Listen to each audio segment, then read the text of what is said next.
You have to get to the next training session. Like your goal is to get to the start line, not to get to the finish line, right? Getting to the start line is a different approach. Why are they drawn to this work? Your body goes, okay, we need to stay alive on X number of calories per day. I can make that happen. But the way that it makes it happen is not health promoting. It's not good for you. And it's actually taking you the exact opposite direction of where you want to go. Welcome back to the Aging Athletically podcast. I'm here with the brilliant Alison Heilig, and I am your co-host, Kelly Moser. Alison, we need to talk about a very specific kind of woman. We need to talk about the high-achieving woman. I understand that this is a percentage of the women that you support. Mm-hmm. Why are they drawn to this work at this stage of life? That's a really interesting question to explore because, I'm sure put out content and things that attract high achievers. I'm an overachiever. I think that the sport of running is really attractive to people who kind of keep setting the bar further and further out. I think that sport performance is very similar as well. So like lifting, because there's, unlike a lot of other hobbies that we have, you don't really get like a grading system established, right? Where it's like you can see progress being made. It's like, I like to embroider, right? But like, I don't get graded on that. Like, am I getting better? I don't know. Maybe I'm getting better, right? Like, or it's a number of things I've embroidered versus if my hobby is lifting or running. I get a lot of validation from, I just lifted more than I've ever lifted in my life, or I've never run that far before, or, chasing those types of things really is very attractive to people who are always moving the bar for themselves.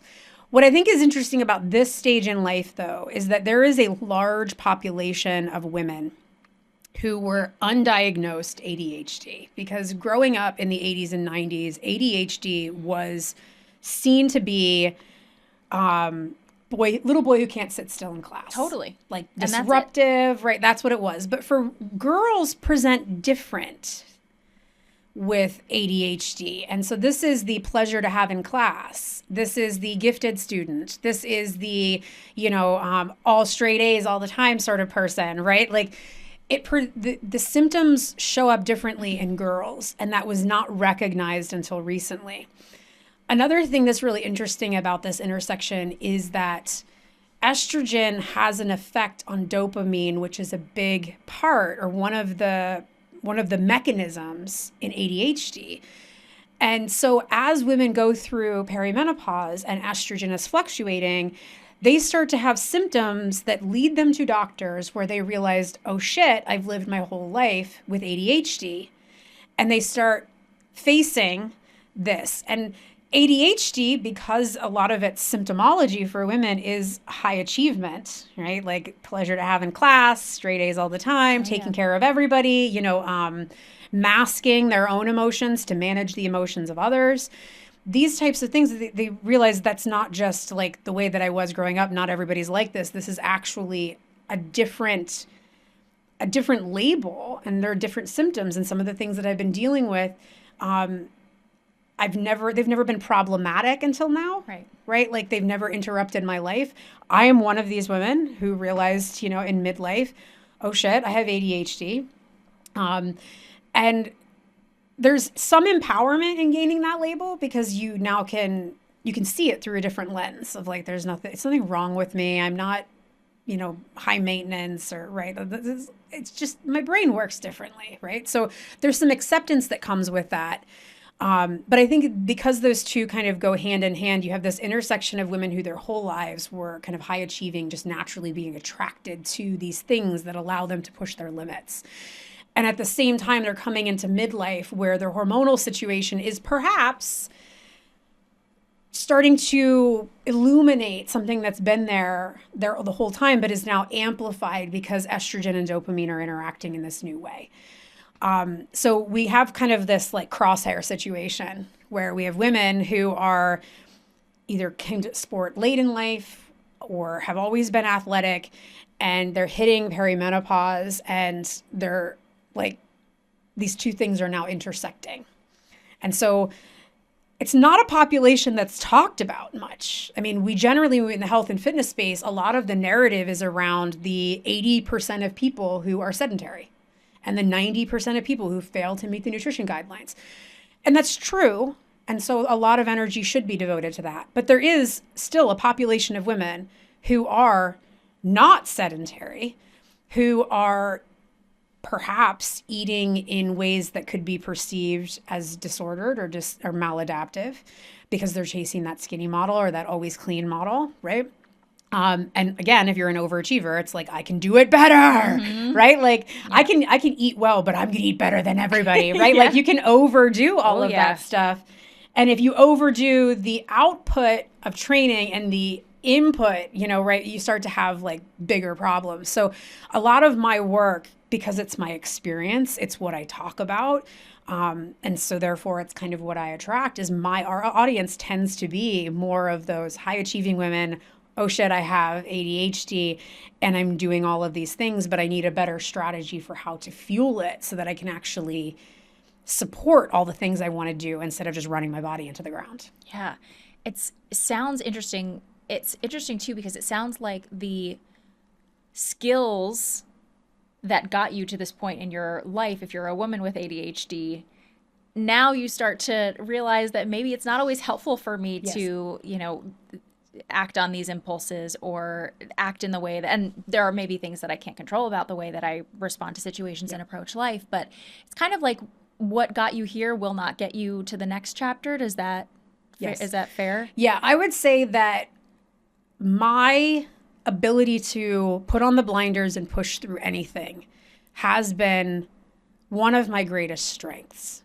But it's also the reason why I ended up in the biggest lows of my life, right? Like shingles at age 34, a broken hip at age 30, right? Like these are things that would never happen to a person who's good at putting blinders on and pushing through. There were like a bazillion red flags along the way. And I was just like, la, la, la, la, right? I don't see it. It's fine, right? It's like the cartoon where everything's on fire and he's like, everything's fine. Yep. That's my personality. And that's the personality of a lot of people that I work with where they're like, it's okay, I can handle it. I can handle it. They shut down their emotions.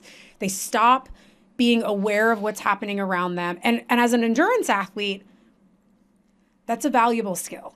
Like when you are, not during training, but when you're competing, like when you've spent all of this time building towards this 50-mile race or this marathon, when you are physically out there, you have to shut off all connection to like your mind and your emotions. Otherwise, you're going to bail on that thing. Like you have to be able to just turn it off and keep your legs going.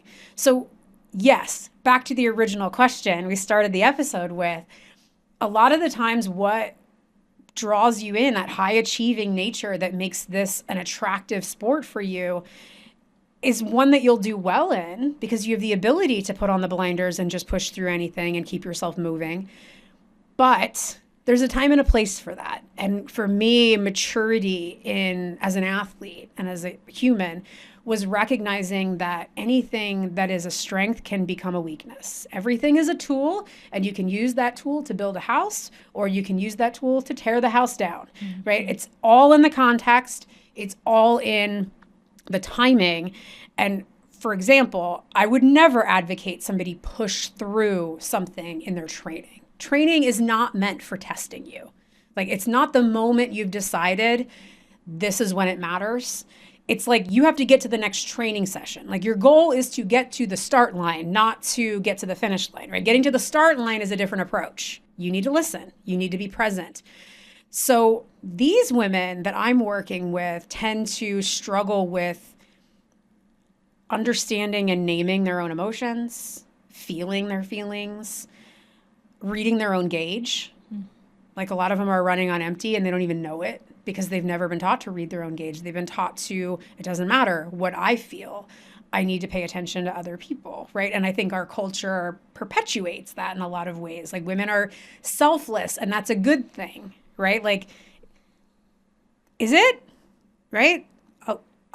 Less yourself is a good thing, right? Like, so I see in myself and in a lot of my clients and a lot of people that work with me that there is a time and a place to wield the tool. And you mature when you learn when that time is, and you learn when you need to put it down. It sounds like for the woman that can recognize that she is predisposed to high achieving, pushing through, is it fair to say that engaging in sport at any time of your life is a really good like arena to experiment with feeling your own emotions, being able to regulate some of those things that maybe in every other area of your life you maybe don't have the choice. You just have to push through because your someone in your family needs you in this exact moment. Talk to me about how running, sport can help us actually develop the things that we might have underdeveloped because we just have always had to keep pushing through. I think for me personally and for a lot of my clients, that's exactly what it is. This is the place where the stakes are lower, right? Like you're letting down your running coach. You're not letting down your family, your kids, your partner, your boss. Like there are big stakes involved in that. Those are relationships that may not be repaired. It might not be the proving grounds for digging into and dismantling this, right? And there's a give and a take in those relationships. If you change something about yourself, you have to be clear about the communication with other people, right? Because they're going to just expect you're going to show up in the world the way that you always have, and you're not intending to do that anymore. And we're not always really good communicators about that. We're like, oh, I changed, everybody will adapt. No, that's not how it works. Everybody's going to do the same thing and wonder why you're not doing the same thing, right? So I think it's this place that feels a little more playful. The stakes are a little bit lower. And you can sort of explore this. And I mean, running's really great with it because you have a lot of time to spend with yourself, right? Like when I'm training for an ultra and I'm spending Saturday running 5 hours in the woods and then 3 hours the next day, it's like, you gotta like be with yourself, right? And you're gonna have a lot of time to like chew on stuff. And if it's not a pleasant place to be, you're not gonna like the sport, right? Because it's like you're by yourself, unless you're one of those people that's like a social runner. And there are definitely a population of women that do that. But typically when you do really long distances, like it's hard to find people that want to do those with you. Yeah. I think it's a great place to get curious, to poke at some of these things, to experiment with approaching yourself different ways. And I think that reading your own gauge is a lot less confronting in the sports arena, in the gym, on the trail, right? It's like being able to make decisions about what's the right answer. And so you are going to make some mistakes. You're going to I'm going to go out there and I'm going to be like, oh, I have this weird thing in my knee. Should I push through or should I just cut it for the day? You have to make that decision with that amount of information. And you might guess right. You might guess wrong. I mean, I've certainly called the run and then went home and like my knee was completely fine and been like, oh man, I missed my long run. But like, that's the worst that happened, right? And there have been times where I've pushed through and been like, okay, it turned into something, right? Like, but that is a lot less scary to a lot of people than potentially having a relationship issue or an issue with your financial stability at your job, right? Like the stakes are lower. And I think because the very nature of it is like, it's playtime, it's fun time, it's hobby time, that you can be a little bit lighter about it. For the woman that has her identity so wrapped up in, I'm always going to care for everyone else, I'm always going to push myself to my limit. What do you see in the women that you work with in terms of what's required to shift that identity to be someone that listens to myself, trusts my body, trusts my inner gauge? What does that look like for them? It looks different for every woman.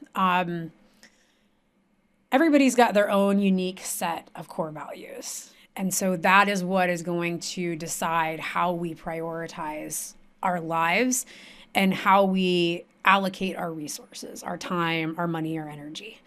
For some people, family is a much higher value than their health. And there's no judgment on that. Like, that's just the way that we're made up. We're all different. We all have different things that we value. So when I'm working with a client on this issue, we're really looking at, is your tendency to try to take care of everybody and not listen to yourself and do what you need to do for yourself, is that really in service of your family? Or is that you just following a belief system that you are responsible for doing all that, that the whole place will fall apart if you don't do that, right? Is this a false belief, or is this your core value system? Like, this is like a game show, right? Like the two doors, core belief or limiting belief or core value. And we're asking this question every step of the way because everybody's line is going to be different. If you have little kids, you have less options. If your kids are teenagers and you won't let them to use the stove to make a grilled cheese sandwich, like, then okay, right? Like, we have to make these decisions based on what's the motivation? What's the context behind it? But this population of women is generally forced into that decision. They add to their plate, they add to their plate, they add to their plate as if their resources are unlimited. And I love that for women that we're taking that approach of like, I am Superwoman, hear me roar. But I don't like what it's doing to women, where they get to a place where they don't know what to put down. And everyone has an opinion on how you're mothering, on how you're doing this, on how you're doing that. There's no right way to do it. I mean, you're going to blast it no matter what. And no one is having women connect back to, okay, but what value is this in service of? Is it actually serving that value, or are you just on autopilot, right? Like, be more intentional. You don't have to cut back the intensity of your life.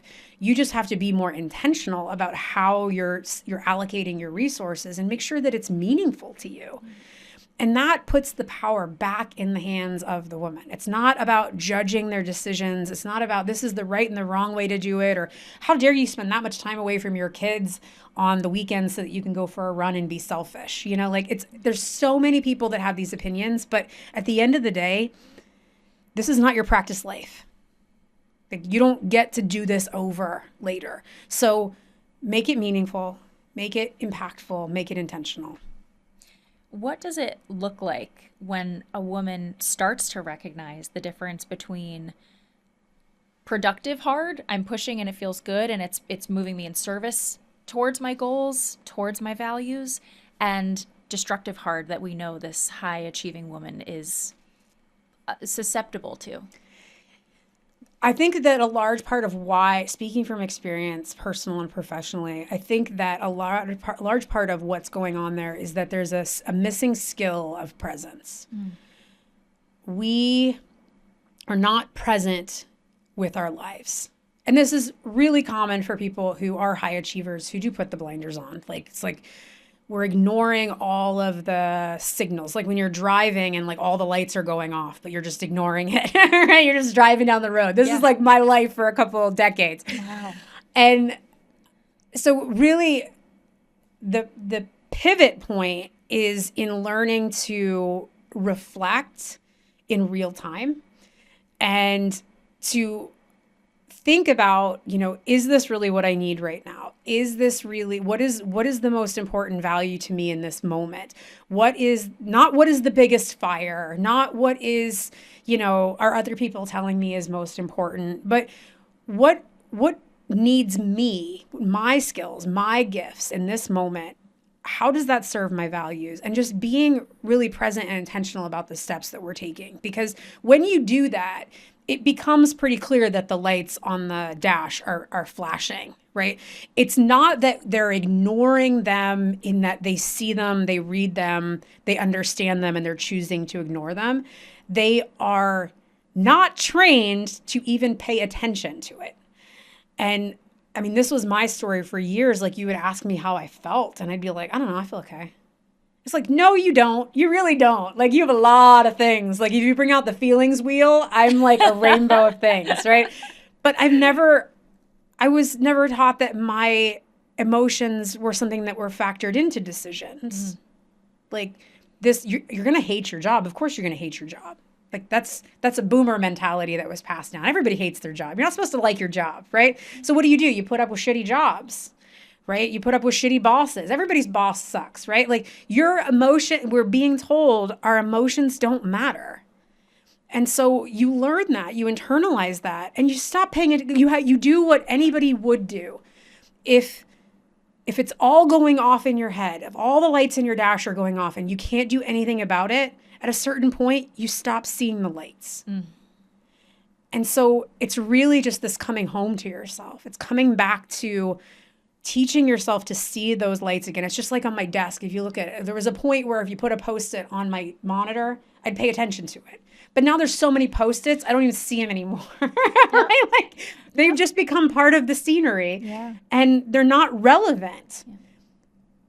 This is one of these things where teaching high achievers that their feelings matter and that we actually have to reconnect to them is like, and it's a hard thing for them to do, but it's a really important part of it because it makes the rest of it, again, it's not that they've convinced themselves that this stuff doesn't matter. They've just been taught it doesn't and they're not paying attention to it anymore. So you show them this. You're like, look, all the lights on check engine, power steering fluid. Low oil. Yeah, you got this radiator. It looks like it's on fire over here, right? And they're like, oh my God.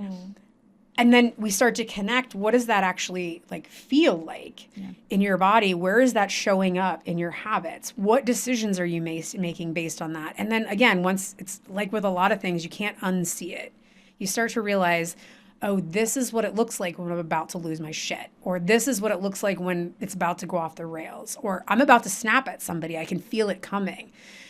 But again, if you're conditioned to like just not feel that feedback, not recognize it, it doesn't matter, then you're not paying attention. Yeah.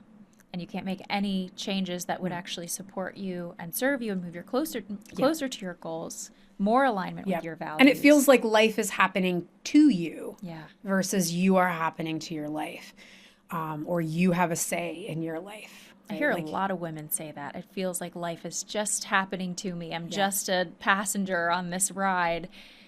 And your work helps put people back in the driver's seat. I would love to hear if you have a client story that you can share with us, someone who maybe came in as a real high achiever. What did you recognize in her?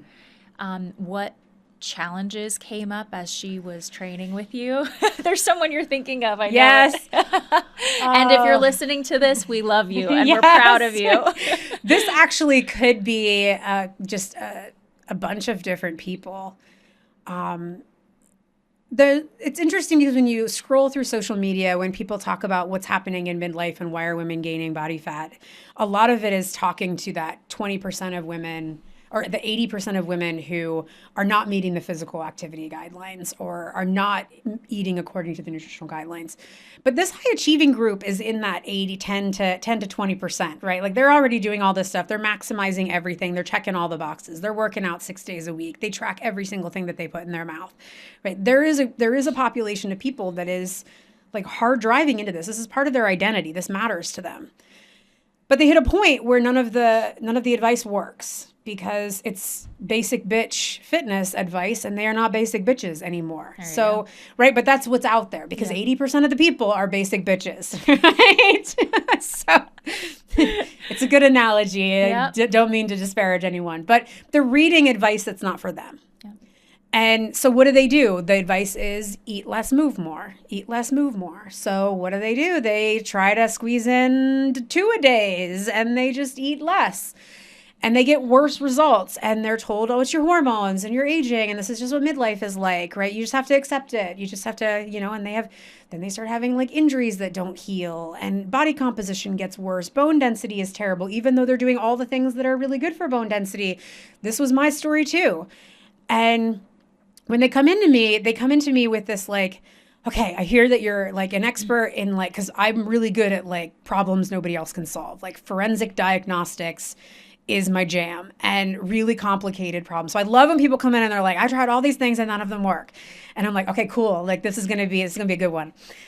And whenever I do that, we go through the initial stage of working with me is a diagnostic stage. We look at, okay, are you I don't make anybody track their food ever, because it can, as with all tools, it can be used to build or it can be used to destroy. And I've been in both of those situations where it can be helpful and non-helpful. But this particular person has a lot of high achievers that come in, is tracking everything she's eating. So I have her feed it to me inside my app and I look at it after 2 weeks. And what I realize 95% of the time is completely the opposite of what the general population sees, that these women are eating 1,500 calories per day, and they are doing CrossFit and Peloton rides. And I mean, they are like balls to the wall workouts, right? Like they are doing all the right things, but like they're not, 1,500 is like what you would need to stay in bed all day in a coma. Wow. Like, that's just the bare minimum for keeping your organs functioning. And then on top of that, you're getting out of bed, you're fidgeting, you're walking, you're doing things, you're eating food, you're digesting food, you're going to the bathroom, you're exercising like a mad woman, right? Like, and there's no gas in the tank. And they come in inevitably saying they want to lose body fat because nothing that they've done so far has helped. I'm like, baby girl, we cannot. No. Your metabolism is not broken, but metabolism is trainable. And you have trained it to be operating on the bare minimum. But the way that your body does that, it's really smart. It says, okay, there's not enough gas in the tank. It's just like your car being smart enough to say, okay, we're going to drive from Washington to New York City. There's not enough gas in the car to do that. So we're going to turn the volume on the radio down. We are going to make the brakes only work about halfway. And we're going to, the air conditioning can't be running at this time. And, we're going to reserve a little bit of this fuel over here and just stash it in this part where you can't get to. That's what happens in the body. Your body's like, okay, we're going to store this in your body fat. So it makes it really hard to get to because we got to keep you alive, because your body's job is to keep you alive, just like your car's job is to get you from Washington to New York, right? So, but on top of that, like your digestion is not working as well. So you're constipated, you're bloated, you're having upset stomach, right? You're like, because that's the radio that you've turned down. Your immune system is not functioning as well. When you get injured, you're not able to repair that. You're not laying down muscle because that needs extra calories, and muscle is metabolically expensive. So we'll keep the fat and lose the muscle because that is more energy efficient. That's more fuel efficient. And then, it just, everything in your body goes, okay, we need to stay alive on X number of calories per day. I can make that happen. But the way that it makes it happen is not health promoting. It's not good for you. And it's actually taking you the exact opposite direction of where you want to go. You're not building muscle. You're not even maintaining your muscle. You're losing it. You're losing bone density because you can't remodel bone if you don't have enough left over. That's your air conditioner being turned down, right? So we have this amazing system that we're all raging and bashing, but it's like, it's incredible. It's adapted to exactly the environment you're creating for it. It's keeping you alive, but it's sending you all the signals that this is not meant to be a long-term strategy, right? And you're reading them as my hormones, my age, I'm just breaking down. Maybe I should take it easy. We're reading the signals with the wrong lens. The lens should be, you're eating 1,500 calories per day. Your body's going, we got to cut some corners. Yeah. Right? Like anything that doesn't keep you, like your lungs and your heart, like shut it down. And just teaching women to read the data differently. And so with this client, myself, this client, other people that I've worked with, we got to do the opposite. We got to train it up. We got to get the fire rev. We got to turn the volume on the radio up. We got to get the air conditioner going again. We got to get this fuel storage that's like just in case, like last resort, back in circulation. And we got to get everything running. We got to turn all the lights in the house on. And when we do that, your metabolism is firing hard, and 1,500 is not going to cut it. Yeah. Right. We have to actually start to go what we call reverse diet, or where you're taking things the other direction. And it sounds really appealing, right? Like on theory, you're like, oh, I get to eat more and I would maintain my weight. And women love it when it happens. But getting them there is really fucking hard. How come? Because when you get on the scale every day, because these are people that are they're used to getting on the scale every day, and they get on the scale and sometimes their weight is up.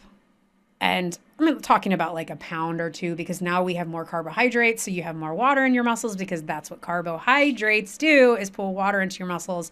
So, or they're not losing weight. And I think most women I know, if they were being honest with themselves, think when they get on the scale, they're hoping for a lower number. Like they're not hoping the number went up, right? Or even stayed the same. If you're somebody who weighs yourself regularly, you're secretly hoping that there's going to be a loss there, right? And no judgment, we're all conditioned to be that way. Like that's what happens. When you do health and fitness, you get thinner and smaller, right? Like this is how we know it's working. So we now have a metric that we're tracking that is like the opposite of the metric that the woman wants. And I've gotten really good at over the years of helping women, guide women through that. Because really what it is it's this old belief system that is raging against this new model we're trying to introduce, right? Your clothes don't fit for a period of time, and it feels like you're going in the other direction. What we also see, if you zoom out, what you also see is your injuries are healing. You're not feeling run down all the time. You're easily able to get through your day without a whole shit ton of caffeine. Like everything starts to feel better. But I'm not going to lie to you, it's not an easy, even the women who opt in for it, who say, yes, this is what we're going to do, this is the right answer, it is still a lot of emotional mind management stuff that comes up, because it really is very different approach from what they're used to doing. And it's so deeply ingrained in us that we need to be getting smaller and losing weight.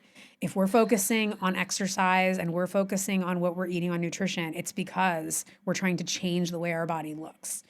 And, you know, sometimes you got to take a step back to take 15 steps forward. And that's what this is, this reverse diet, this phase of training your metabolism to run on a higher number of calories so that it's actually using that energy and you're operating at your full functional capacity is really difficult. But I have one of my clients who yesterday sent me a message. I need you to explain to me how it is that I am eating 400 calories more per day than I used to, and I weigh less, and I'm losing weight, and we need to keep taking the calories up.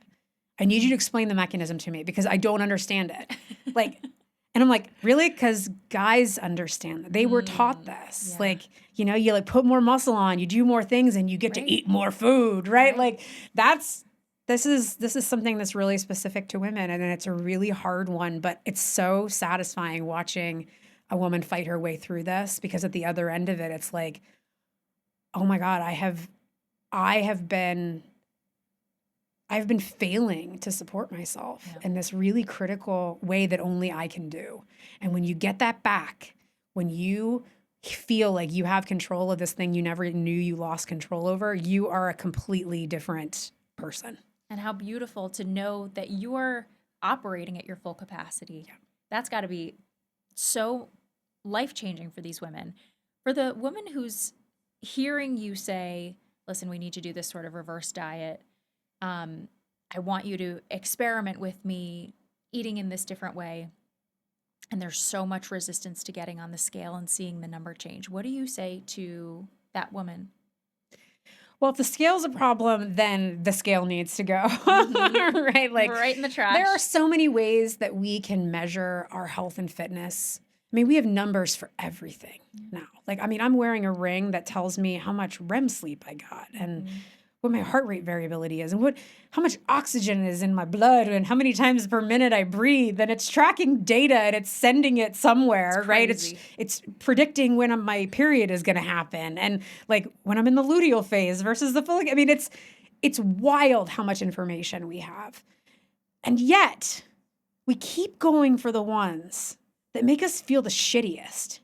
And they're like, the scale, okay, that tells you your relationship to gravity. It doesn't tell you anything about the makeup of your body. Like when you lose weight, you could lose water, you could lose bone, you could lose muscle, or you could lose body fat or an organ.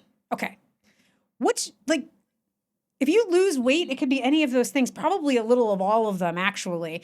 But yet like that's, we thinking like weight is fat. No, it's not. Right. Weight is also really good things, right? Like if a brick house weighs more than a house of cards, It also can like hold up to a lot more, right? Like taking up space is uncomfortable, but women tend to gravitate towards this one number when there's so many numbers we could look at.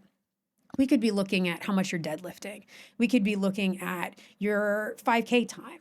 We could be looking at how big of a box jump you could do. We could be looking at your blood pressure, your blood glucose levels. We could be looking at, any number of things, right? But no, we picked this one that tells us nothing about our capacity, nothing about our actual health, nothing about our actual fitness. And we're just like, this is the one. This is the number. This is the number I must have. And then the other one we pick is completely fucking made up. The size on our clothing. Do you realize that no matter what store I go into, it's not like guys where they can go in and be like, I wear a size 30, right?